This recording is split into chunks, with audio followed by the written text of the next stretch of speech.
വളരെ ദൂരെ സുന്ദരിയായ ഒരു പെൺകുട്ടി അവളുടെ രണ്ടാനമ്മയുടെയും അവരുടെ 2 പെൺമക്കളുടെയും കൂടെ താമസിച്ചിരുന്നു. അവർക്ക് അവളോട് ഒരു മമതയും ഇല്ലായിരുന്നു. അവർ അവൾക്ക് തട്ടിൻപുറത്തെ കുഞ്ഞു മുറിയാണ് താമസിക്കാൻ കൊടുത്തിരുന്നത്.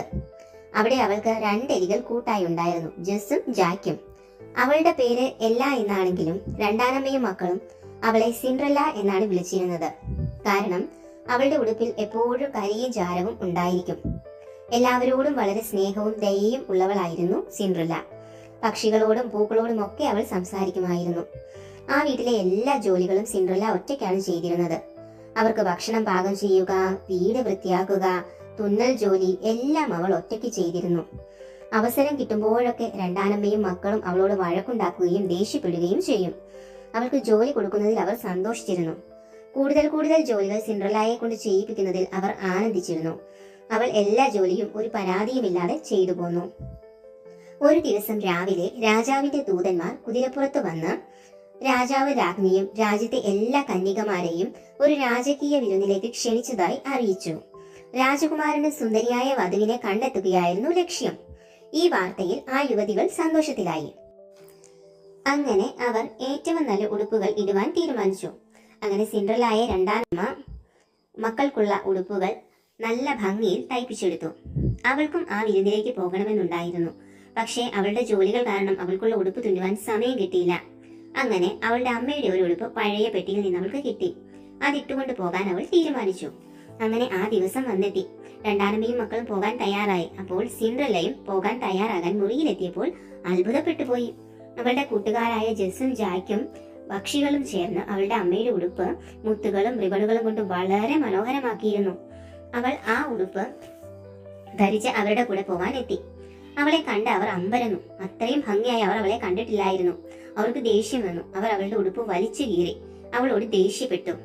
അതിനുശേഷം അവർ വണ്ടിയിൽ കയറി യാത്രയായി. പാവ സിൻഡ്രല്ല അവൾ അമ്മയുടെ ആ ഉടുപ്പ് കീറിയതും നോക്കി കരഞ്ഞുകൊണ്ടിരുന്നു. അവൾക്ക് ആ വിരുന്നിൽ പങ്കെടുക്കാൻ പറ്റാത്തതിൽ വിഷമമായി. പെട്ടെന്നൊരു ദേവത സിൻഡ്രല്ലയുടെ മുൻപിൽ പ്രത്യക്ഷപ്പെട്ടു. അവളുടെ ആഗ്രഹം സാധിച്ചു തരാനാണ് താൻ പ്രത്യക്ഷപ്പെട്ടതെന്ന് അറിയിച്ചു. ആ ദേവത മാന്ത്രിക വടി കൊണ്ട് അവളെ സ്പർശിച്ചു. സിൻഡ്രല്ല ഉടൻ തന്നെ ഏറ്റവും ഭംഗിയുള്ള ഉടുപ്പിട്ട് നല്ല ഭംഗിയിൽ ഒരുങ്ങിയ രൂപത്തിലേക്ക് മാറി. അവൾക്ക് അവളുടെ കണ്ണുകളെ വിശ്വസിക്കാനായില്ല. ആ മനോഹരമായ വസ്ത്രത്തിലും ദേവത അവൾക്കായി സൃഷ്ടിച്ച അതിശയകരമായ സ്ഫടിക ചെരുപ്പിലും അവൾ വളരെ സുന്ദരിയായി കാണപ്പെട്ടു. പക്ഷെ അവൾക്ക് പോകാൻ വണ്ടി ഉണ്ടായിരുന്നില്ല. അതിനാൽ ദേവത തന്റെ മാന്ത്രിക വടി ഒരു മത്തങ്ങയിൽ വീശി അതൊരു വണ്ടിയാക്കി മാറ്റി. അവളുടെ കൂട്ടുകാരായ എലികൾ ഒരുവനെ വണ്ടിക്കാരനാക്കി, ഒരാൾ കുതിരയുമായി മാറി. ഇനി ആ വിരുന്നിൽ പോയി ആസ്വദിക്കാൻ ആ ദേവത അവളോട് പറഞ്ഞു. പക്ഷേ ഒരു കാര്യം അവളെ ഓർമ്മിപ്പിച്ചു. ഈ മന്ത്രങ്ങളെല്ലാം അർദ്ധരാത്രിയിൽ അപ്രത്യക്ഷമാകും. അതിനു മുൻപ് തിരികെ എത്തണം. അങ്ങനെ സിൻഡ്രല്ല കൊട്ടാരത്തിലെത്തി. കൊട്ടാരം കണ്ടതും അവൾക്ക് അത്ഭുതമായി. രാജവിരുന്നിൽ എല്ലാ പെൺകുട്ടികളും രാജകുമാരനെ നോക്കി നിൽക്കുകയായിരുന്നു. എന്നാൽ രാജകുമാരൻ ആരെയും നോക്കാതെ എന്തോ നഷ്ടപ്പെട്ടതുപോലെ നിൽക്കുകയായിരുന്നു. അപ്പോൾ സിൻഡ്രല്ല അവിടേക്ക് കടന്നു വന്നു. രാജവിരുന്നിൽ എത്തിയപ്പോൾ സ്വപ്നം പോലെ അവൾക്ക് തോന്നി. എല്ലാവരും അവളെ തന്നെ നോക്കി. രാജകുമാരൻ അവൾക്ക് അരികിലേക്ക് എത്തി. അവർ ഒരുമിച്ച് നൃത്തം ചെയ്യുകയും പാട്ട് പാടുകയും ചെയ്തു. സിൻഡ്രല്ലയുടെ രണ്ടാനമ്മയ്ക്കും മക്കൾക്കും അവളെ മനസ്സിലായില്ല. അവൾ ഏതോ രാജകുമാരിയാണെന്ന് ആളുകൾ വിചാരിച്ചു. അവിടെ ഉണ്ടായിരുന്ന പെൺകുട്ടികൾക്ക് അവളോട് അസൂയ തോന്നി. അവൾ രാജകുമാരന്റെ കൂടെ പാടുകയും നൃത്തം ചെയ്യുകയും ചെയ്ത് സമയം പോയി. ക്ലോക്കിൽ 12 മണി അടിക്കാൻ തുടങ്ങി. അവൾ പറഞ്ഞു, എനിക്കിപ്പോൾ പോകണം. പക്ഷേ ക്ലോക്കിന്റെ ശബ്ദത്തിൽ രാജകുമാരൻ അത് കേൾക്കാൻ കഴിഞ്ഞില്ല. സിൻഡ്രല്ല അവളോട് യാത്ര പറഞ്ഞ് ധൃതിയിൽ പടികൾ ഇറങ്ങി ഓടി. അവൾ പടികൾ ഇറങ്ങുമ്പോൾ അവളുടെ സ്ഫടിക ചെരുപ്പുകളിൽ ഒരെണ്ണം ഊരിപ്പോയെങ്കിലും അവൾ അത് എടുക്കാൻ നിൽക്കാതെ കൊട്ടാരം വിട്ടു. മാന്ത്രികതയുടെ ശക്തി കുറയാൻ തുടങ്ങിയിരുന്നു. രാജകുമാരൻ അവളെ അനുഗമിച്ച് പടികളിലേക്ക് പോയി. എനിക്ക് നിങ്ങളുടെ പേര് പോലും അറിയില്ല, അവൻ ഉറക്കെ അവളോട് പറഞ്ഞു. എന്നാൽ അവൾ പിന്തിരിഞ്ഞില്ല. അവളുടെ വണ്ടി വായുവിൽ അപ്രത്യക്ഷമായതായി തോന്നി. രാജകുമാരൻ അവളുടെ സ്ഫടിക ചെരുപ്പ് കോണിപ്പടിയിൽ കണ്ടെത്തി. അത് സിൻഡ്രല്ലയുടെ കാലിൽ മാത്രം ഒതുങ്ങുന്ന പ്രത്യേക ചെരുപ്പാണെന്ന് അവൻ മനസ്സിലാക്കി. അങ്ങനെ അടുത്ത ദിവസം തന്നെ മറ്റേ ചെരുപ്പ് തിരയാൻ തുടങ്ങി. ഒരു വീട്ടിൽ നിന്ന് മറ്റൊന്നിലേക്ക് പോയി അതിനനുയോജ്യമായത് കണ്ടെത്താൻ ശ്രമിച്ചു. എല്ലാ യുവതികളും ആ ചെരുപ്പ് ധരിക്കാൻ ശ്രമിച്ചു. പക്ഷെ ആർക്കും അത് യോജിച്ചില്ല. ഒടുവിൽ രാജകുമാരൻ സിൻഡ്രല്ലയുടെ വീട്ടിലും എത്തി. അവിടെയുള്ള മറ്റു 2 പെൺകുട്ടികളും ആ ചെരുപ്പ് പരീക്ഷിക്കാൻ തയ്യാറായിരുന്നു. പക്ഷെ അവർക്കത് യോജിച്ചില്ല. വീട്ടിൽ വേറെ യുവതികളുണ്ടോ എന്ന് രാജകുമാരൻ ചോദിച്ചു. സിൻഡ്രല്ലയെ കുറിച്ച് പറയാൻ അവർ മടിച്ചെങ്കിലും രാജകുമാരൻ അവളെ കണ്ടു. അവൻ അവളോട് ചെരുപ്പ് പരീക്ഷിക്കാൻ നിർബന്ധിച്ചു.